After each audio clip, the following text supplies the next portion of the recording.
Gembala yang baik itu akan menuntun kita melalui firman Tuhan yang nanti akan kita dengar.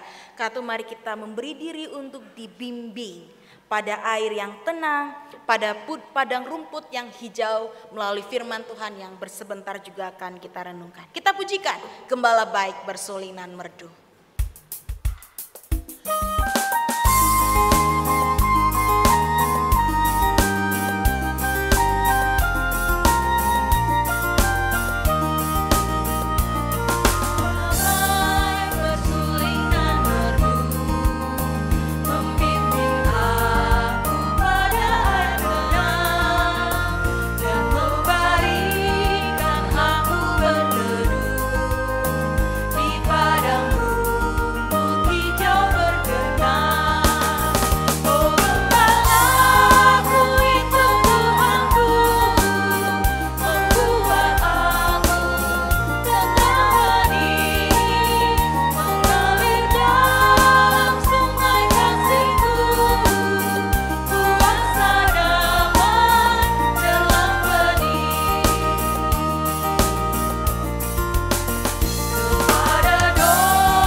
Mari kita menyiapkan hati di dalam doa agar setiap kita boleh dibimbing oleh Sang Gembala pada air dan juga padang rumput yang hijau menyegarkan itu.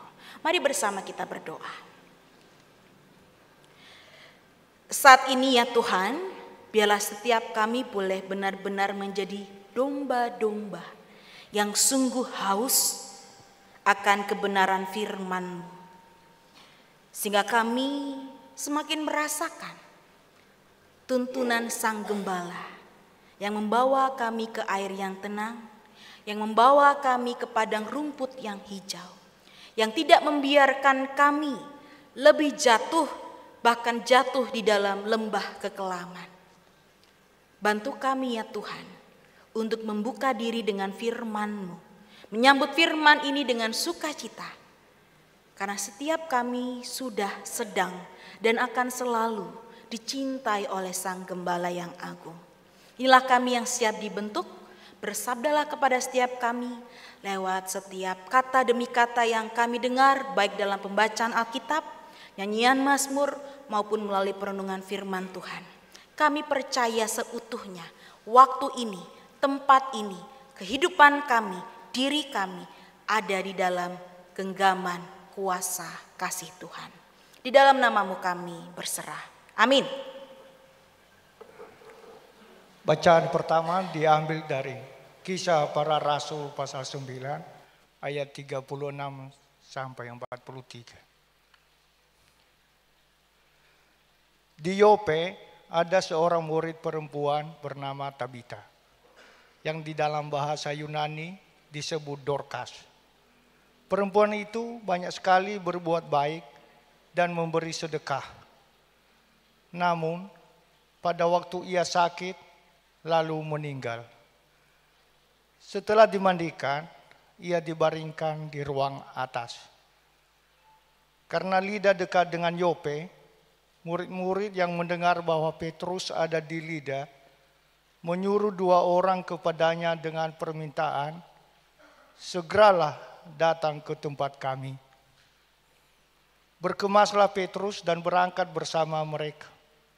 Setibanya di sana, ia dibawa ke ruang atas.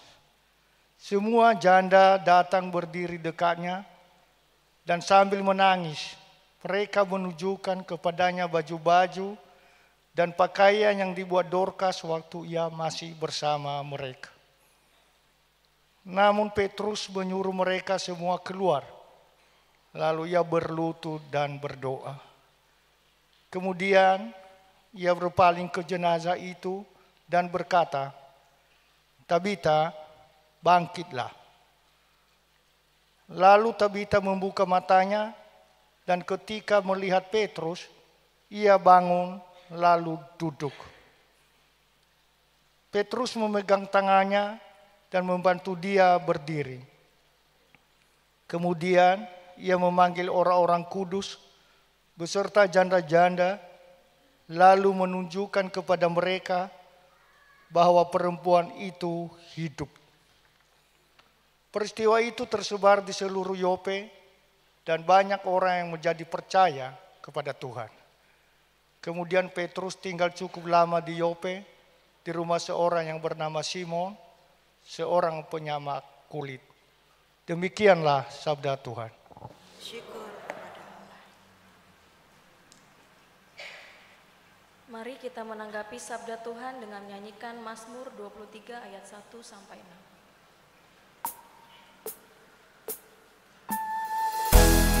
Gembalaku yang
Bacaan kedua diambil dari Wahyu 7 ayat 19 sampai 17.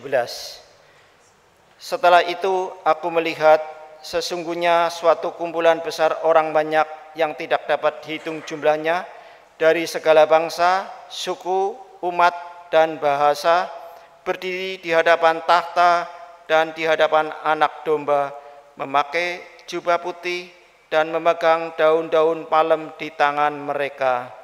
Dengan suara nyaring mereka berseru, "Keselamatan ada pada Allah kita yang duduk di atas tahta dan pada Anak Domba." Semua malaikat berdiri mengelilingi tahta dan tua-tua dan keempat makhluk itu. Mereka sujud di hadapan tahta itu dan menyembah Allah sambil berkata, "Amin, puji-pujian, kemuliaan dan hikmat, syukur dan hormat, kekuasaan dan kekuatan bagi Allah kita sampai selama-lamanya. Amin." Lalu salah seorang dari antara tua-tua itu berkata kepadaku, "Siapakah mereka yang memakai jubah putih itu dan dari manakah mereka datang?" Aku berkata kepadanya, "Tuanku, Tuhan mengetahuinya." Lalu ia berkata kepadaku, "Tuanku, Tuhan mengetahuinya." Lalu ia berkata kepadaku, "Mereka ini orang-orang yang keluar dari kesusahan yang besar. Mereka telah menyuci jubah mereka dan membuatnya putih di dalam darah Anak Domba. Karena itu mereka berdiri di hadapan tahta Allah dan beribadah kepada Dia siang malam di bait sucinya. Ia duduk di atas tahta itu akan membentangkan kemahnya di atas mereka. Mereka tidak akan menderita lapar dan dahaga lagi, dan matahari atau panas terik tidak akan menimpa mereka lagi. Sebab Anak Domba yang di tengah-tengah tahta itu akan menggembalakan mereka dan menuntun mereka ke mata air kehidupan, dan Allah akan menghapus segala air mata dari mata mereka." Demikianlah sabda Tuhan. Syukur kepada Allah. Pembacaan Injil diambil dari Injil Yohanes pasal 10 ayat 22 sampai dengan 30. Yohanes pasal 10 ayat 22 sampai dengan 30. Kemudian tibalah hari raya penabisan Bait Allah di Yerusalem. Ketika itu musim dingin. Yesus berjalan-jalan di Bait Allah di Serambi Salomo. Orang-orang Yahudi mengelilingi dia dan berkata kepadanya, "Berapa lama lagi engkau membiarkan kami dalam kebimbangan? Jika engkau Mesias, katakanlah terus terang kepada kami." Yesus menjawab mereka, "Aku telah mengatakannya kepada kamu, tetapi kamu tidak percaya. Pekerjaan-pekerjaan yang kulakukan dalam nama Bapa-Ku, itulah yang memberi kesaksian tentang aku. Tetapi kamu tidak percaya, karena kamu tidak termasuk domba-dombaku. Domba-dombaku mendengarkan suaraku, dan aku mengenal mereka, dan mereka mengikut aku. Aku memberikan hidup yang kekal kepada mereka, dan mereka pasti tidak akan binasa sampai selama-lamanya, dan seorang pun tidak akan merebut mereka dari tanganku. Bapa-Ku yang memberikan mereka kepadaku lebih besar dari siapapun, dan seorang pun tidak dapat merebut mereka dari tangan Bapa. Aku dan Bapa adalah satu." Demikianlah firman Tuhan. Yang berbahagialah setiap kita yang boleh mendengarkan firman Tuhan dan yang memeliharanya. Haleluya.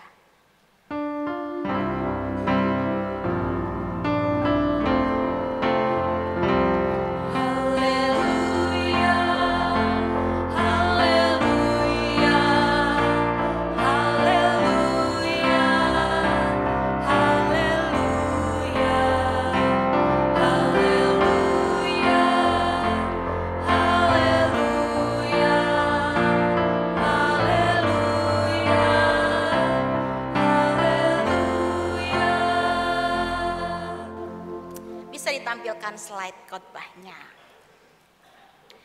Ya, Bapak Ibu Saudara yang dikasihi oleh Tuhan, tema kita di pagi hari ini adalah menjadi gembala yang siap mendampingi. Ya, di awal ini saya menegaskan, di awal ini saya meyakinkan bahwa Bapak Ibu Saudara tidak sedang salah tempat, ya. Bapak Ibu sedang tidak dalam sebuah peristiwa atau kebaktian penabisan, tidak juga dalam sebuah kesempatan pembinaan persiapan kependetaan, atau tidak sedang dalam momen retreat bagi para pendeta yang seringkali disebut sebagai gembala-gembala. Di awal ini saya meyakinkan Bapak Ibu Saudara tidak salah tempat. Karena saat ini dan di sini adalah waktu dan tempat bagi Bapak Ibu Saudara. Mengapa demikian? Ya, saya mengajak kita untuk melihat salah satu bentuk yang membuat Gereja Kristen Indonesia, khususnya GKI Purbalingga, bisa ada sampai dengan 82 tahun. Salah satunya juga karena boleh dituntun, boleh digerakkan, boleh disemangatkan dengan apa yang tertuang dalam tata gereja dan tata laksana GKI. Dan di pasal 37, kalau tidak salah di bab 12 soal penggembalaan, disebutkan bahwa pelaksana penggembalaan itu adalah anggota jemaat. Ya, yang kedua, majelis jemaat terdiri dari pendeta dan penatua, juga ada lembaga gerejawi.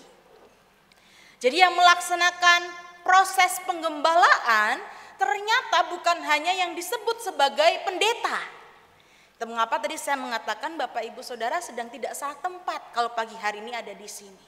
Karena kita sebagai anggota jemaat, kita sebagai penatua, kita sebagai pendeta, bahkan kita sebagai sebuah lembaga punya peran untuk menggembalakan. Ya.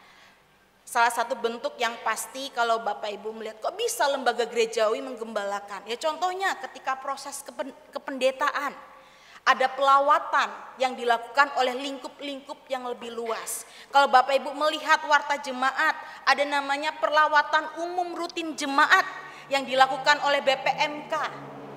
Itu bagian untuk melihat bagaimana perjalanan kehidupan domba-domba di GKI Purbalingga salah satunya. Ya, jadi mari kita gugurkan asumsi, mari kita maknai kembali dan selalu ingat bahwa saya juga adalah gembala. Kok bisa demikian?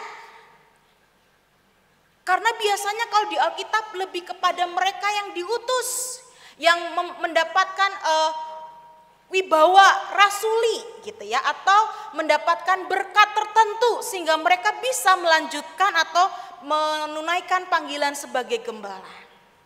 Bapak Ibu, justru firman Tuhan hari ini yang akan menolong kita untuk menyadari bahwa kita adalah domba-domba yang sedang dan saling menggembalakan. Ya. Tadi kita sudah melihat baik dalam berita anugerah maupun pembacaan Injil, di sana dituliskan, domba-dombaku mendengarkan suaraku dan aku mengenal mereka dan mereka mengikut aku.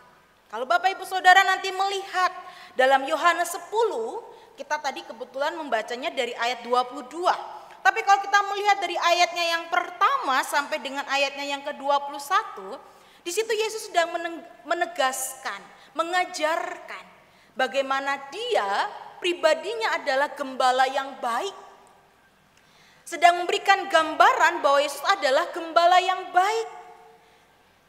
Dan kemudian di pasal yang tadi kita baca, di ayat yang atau perikop yang kita baca, ditegaskan, domba-dombaku mendengar suaraku dan mengikut aku. Itu artinya bahkan kita dari anak-anak sampai dengan usia lanjut, apapun peran kita, apapun tanggung jawab kita, apapun latar belakang keluarga kita, pekerjaan kita, usaha kita, setiap kita Kalau disebut sebagai domba-dombanya, maka harus mengikut dia. Mengikut berarti menjadi gembala yang baik. Ya.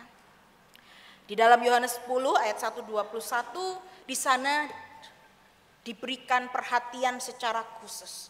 Bahwa gembala yang baik, dia mengenal. Oh si A, oh si B. Dan tidak hanya sekedar mengenal, tapi juga memberikan kehidupan bagi para domba di tengah berbagai tantangan. Satu kalimat yang Yesus tegaskan, sebagai gembala yang baik bahkan dia mempertaruhkan nyawanya. Mungkin kalau penjaga-penjaga ternak yang lain rela atau bahkan lebih memilih untuk meninggalkan hewan ternak gembalaannya. Tapi kalau Yesus sebagai gembala yang baik, dia tidak akan meninggalkan.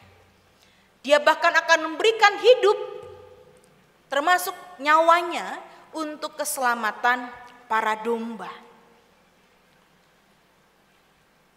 Dan itulah yang Yesus sudah lakukan. Jadi pertanyaan kita pagi hari ini, apakah setiap kita yang saat ini sedang duduk di ruang gedung gereja ini, atau nanti kembali melihat dalam tayangan tunda yang ditayangkan di live channel YouTube GKI Purbalingga, apakah kita termasuk domba-dombanya? Atau kita justru menjadi bukan domba-dombanya? Kalau kita adalah domba-dombanya, maka kita harus mendengar, maka kita harus mengikut kemanapun sang gembala itu menuntun kita. Bacaan kita hari ini juga melengkapi kita. Ini juga kelanjutan ya dari bacaan minggu lalu. Ketika Petrus saat itu dipanggil untuk bisa menjadi gembala. Ternyata sebelum momen Yesus mati dan kemudian bangkit dan menampakkan diri, Yesus sudah memberikan pengajaran tentang gembala yang baik itu. Dan kemudian di waktu yang berikutnya Petrus diingatkan, kamu dombaku, dengarlah suaraku, ikutlah aku, buktikanlah kasihmu itu. Kasih filia, kasih persahabatan sebagai sahabat yang setia sekaligus gembala yang baik. Dan itu yang boleh kita lihat tadi dalam bacaan pertama kita. Ya. Bagaimana Petrus sedang berusaha menjadi gembala yang baik. Gembala yang memberikan kehidupan. Gembala yang mau menghadirkan penghiburan. Gembala yang mau menghadirkan cinta dan sukacita. Gembala yang mau menghadirkan ketenangan. Gembala yang mau menghadirkan sebuah kebenaran. Ya. Karena kalau tadi kita melihat di dalam bacaan kita yang pertama di Kisah Para Rasul, Petrus sebagai sang gembala saat itu hadir. Kalau Bapak Ibu mungkin pernah menyelidiki, ternyata kota Lida dan Yope, walaupun tadi digambarkan oleh penulis Injil sangat dekat kotanya, tapi kalau kita lihat dalam penggalian maknanya, ternyata kurang lebih jaraknya itu sekitar 13 kilo sampai dengan 27 kilo. Itu berarti ya hampir mau ke Purwokerto agak jauh dikit atau justru kurang dikit ya kalau 13 kilo. Betul begitu ya Bu, Pak? Ya kalau Purwokerto kalau nggak salah 14 kilo ya. Ya jadi artinya dan itu beda dengan saat ini. Ketika Petrus mendengar kabar ada yang berduka, dari tempat yang jaraknya 13 sampai 27 kilo, apa yang Petrus lakukan? Di sana dia segera menyiapkan keberangkatannya. Karena sebagai gembala yang sudah diutus, Petrus berusaha hadir buat mereka yang sedang berduka saat itu. Karena kehilangan Tabita atau Dorcas dalam bahasa Yunani. Dia nggak melihat jaraknya. Dia nggak melihat situasi nyamannya. Bisa saja saat itu Petrus sedang makan, sedang nongkrong sama teman-temannya, sedang menikmati me time-nya atau sedang menikmati quality time-nya bersama dengan keluarga atau saudaranya. Tapi ketika mendengar berita duka, Petrus berusaha menggenapi apa yang sudah dia janjikan untuk menjadi gembala yang baik. Karena itu dia berjuang, dia langsung pergi, dia hadir bagi keluarga Tabita, juga bagi para janda yang saat itu sedang berduka. Ya, tadi dikisahkan bahwa mereka tuh sampai menunjukkan kain-kain buatan dari si Dorcas atau Tabita ini, menggambarkan betapa kehilangannya mereka. Tapi Petrus tahu saat itu sebagai gembala yang sudah diutus oleh Tuhan. Ketika ada saudara yang memerlukan penghiburan, ketika ada saudara yang memerlukan kehadiran, Petrus hadir. Nggak peduli 13 kilo atau 27 kilo. Tapi saya ingin hadir buat mereka yang saat itu sedang berduka. Ini hanya menjadi salah satu gambaran, ya, Petrus yang berusaha menghadirkan gambaran gembala yang baik yang juga sedang Yesus lekatkan dalam dirinya, yang sedang Yesus sampaikan melalui dirinya. Kamulah gembala bagi domba-dombaku. Bapak Ibu Saudara yang dikasihi oleh Tuhan, kalau kita kembali boleh merefleksikan perjalanan 82 tahun GKI Purbalingga. Ya, tentu untuk bisa sampai di saat ini sudah ada banyak hal yang dilewati. Ada masa di mana kita akan kehilangan orang yang kita cintai. Tapi ada masa di mana juga kita dihibur melalui setiap kehadiran saat itu. Ada masa di mana kita berusaha dengan peluh keringat, dengan tenaga, dengan air mata untuk memperjuangkan sesuatu bagi karya dan pelayanan jemaat ini. Dan kita sedang berusaha memerankan diri sebagai gembala. Gereja bisa ada sampai hari ini karena Sang Gembala yang agung itu memanggil setiap kita dan melibatkan setiap kita untuk menjadi pribadi yang saling menggembalakan. Kalau hanya peran penggembalaan itu dipegang oleh pribadi-pribadi tertentu, maka akan segera habis tenaganya. Dan kemudian hanya timbul keluhan.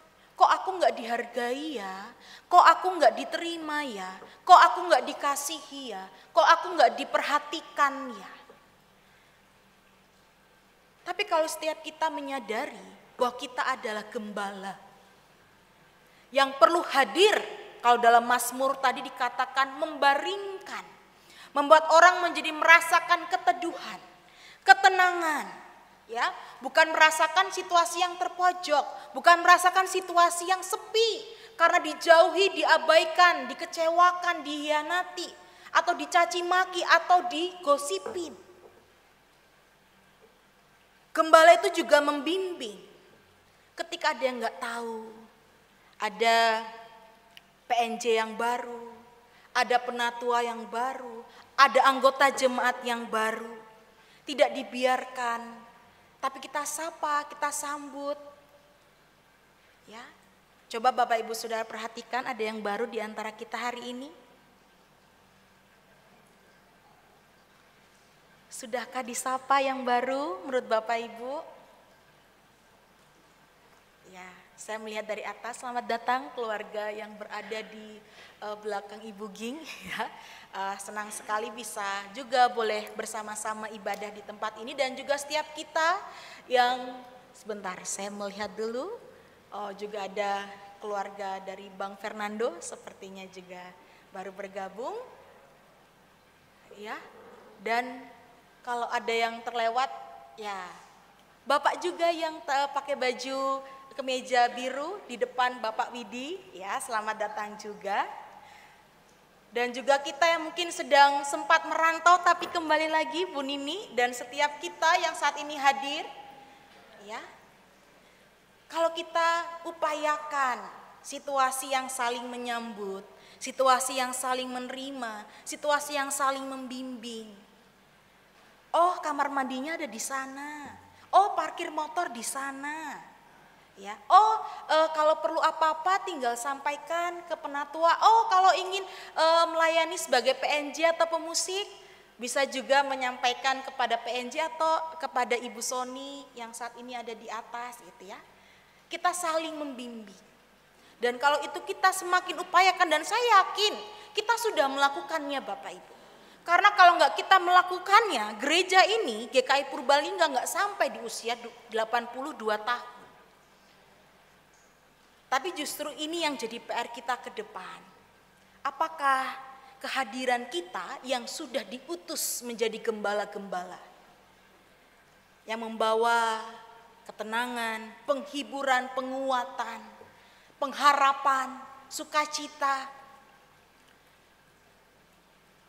akan menolong kita sebagai gereja yang semakin bertumbuh. Ya. Sekali lagi gereja tidak selalu sempurna ya. Karena kita punya harapan-harapan.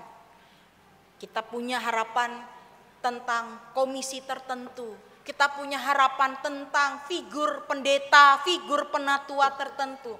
Kita punya harapan figur orang tua tertentu. Kita punya harapan figur peran-peran tertentu dan tidak selalu semua akan berjalan sesuai dengan harapan kita.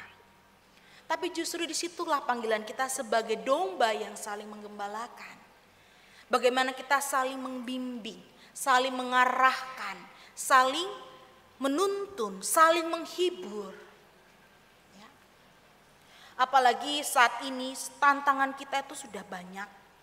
Kita sebagai generasi sedang dibentuk menjadi generasi rebahan, generasi layar. Yang semuanya sudah tersedia di layar HP atau layar laptop atau layar pekerjaan kita. Sehingga kita membuat kita tidak jadi lebih mengenal seorang dengan yang lain. Ya. Padahal tadi sudah dikatakan, aku mengenal domba-dombaku. Sebagai gembala, kita juga perlu mengenal domba yang lain. Adakah di antara kita yang sudah mengenal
Alkisah adalah suatu masa di tanah Purbalingga ini.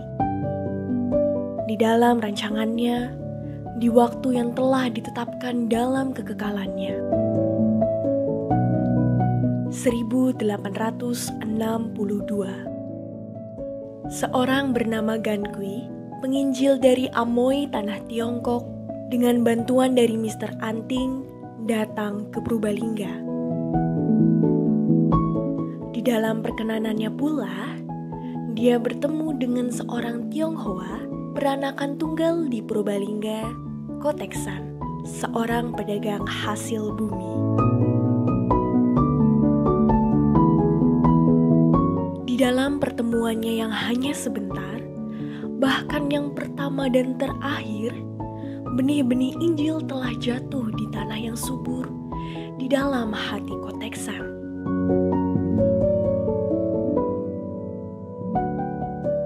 Berita Injil yang diterima sangatlah minim, tapi begitu berkesan baginya yang selalu mencari saji tining urip.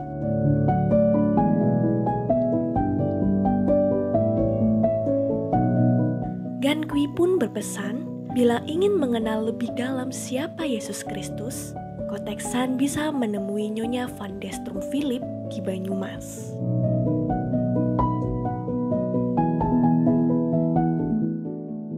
Koteksan belajar kekristenan dari guru Leonard, murid Mr. Anting yang ditugaskan mengajar di Banyumas. Rumah Koteksan pun menjadi tempat guru Leonard mengabarkan Injil kepadanya dan kepada beberapa orang keturunan Jawa.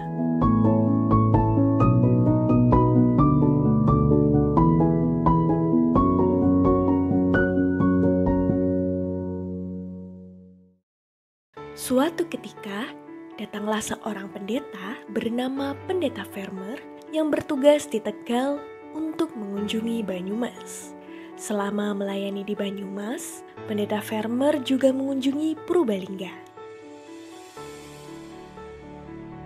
Koteksan dan 10 orang lainnya dibaptis, menerima Tuhan Yesus dalam hidupnya pada tanggal 5 Mei 1866. Tanggal itulah, 5 Mei, kemudian menjadi hari jadi GKJ dan GKI. Menjadi hari di mana 11 orang percaya menerima Yesus dan kemudian memberi diri untuk dibaptis di Purbalingga. Kisah belum berakhir. Koteksan dan guru Leonard dibantu beberapa orang lagi giat mengabarkan Injil di Purbalingga. Akhirnya, pada tahun 1943, gereja dari kalangan Tionghoa resmi diakui sebagai gereja dewasa yang mandiri, yakni Gereja Kristen Tionghoa Ki Tok Kau Hui di Purbalingga. Dalam perjalanan waktu, gereja ini akhirnya mempunyai pendeta yang pertama atas diri Pendeta Ko Im Leong.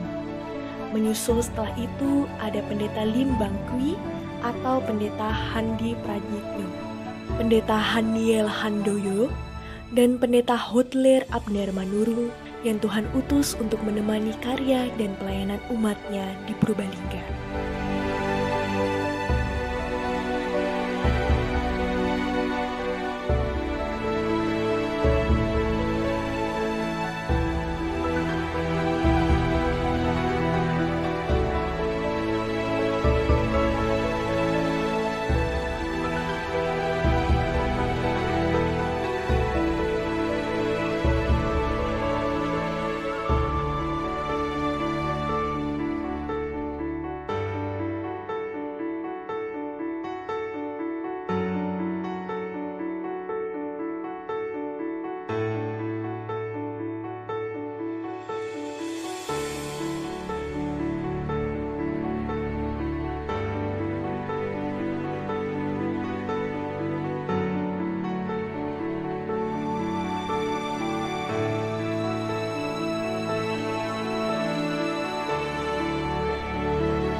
5 Mei 1943 menjadi waktu yang bersejarah dan tak akan terlupa.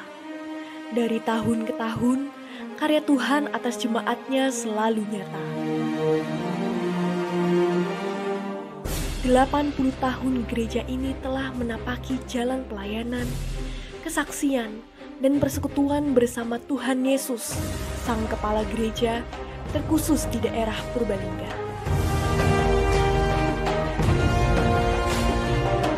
Hanya karena anugerahnya dan sungguh karena anugerahnya, Gereja Kristen Indonesia Jemaat Purbalingga sudah dan akan terus dipakainya.